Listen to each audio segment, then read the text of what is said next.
सारा श्रेय मैं हेडमास्टर साहब को देती हूँ, जिन्होंने मुझे इसके लिए प्रेरित किया कि देखो आपके जो पतिदेव थे वो यहाँ पे फर्स्ट बैच उनका निकला था और वो इतने योग्य पुरुष थे, उनका यहाँ पे साइन बोर्ड भी लगाया हुआ है। तो उन्हीं से प्रेरित होकर मैंने सोचा कि चलो बच्चे बाहर बैठे हुए धूप में, उससे बेहतर है कि थोड़ा बहुत कुछ किया जाए। सरकार ने, चाहे हम सरकारी नौकरी में थे, काफ़ी कुछ हमें मिला है, तो हमें सबको जो है एक अपनी आय का कुछ ना कुछ अंश जो है वो दान के रूप में देना चाहिए।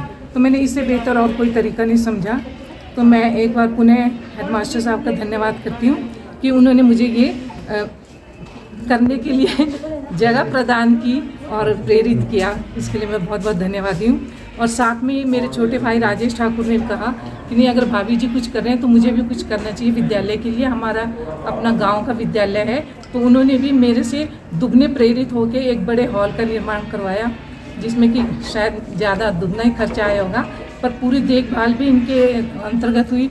मेरे फौजी भाई साहब हैं, मैं यहाँ कम रहती हूँ, लेकिन इन सब के सहयोग से, परिवार के सहयोग से सारा कार्य संपन्न हुआ।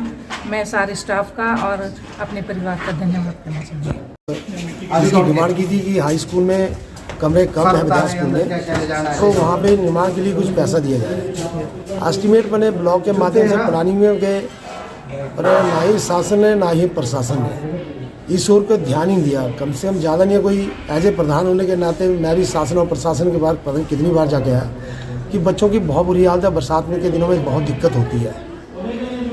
तो आज मैं धन्यवाद करता हूँ पूर्व विधायक सदाराम ठाकुर जी की फैमिली का और उनके भाई का, जिन्होंने बच्चों के बारे में यह सोचा और उनके लिए एक भवन, एक हॉल और एक कमरे का निर्माण किया, जिसकी लागत कम से कम 15 लाख के करीब है।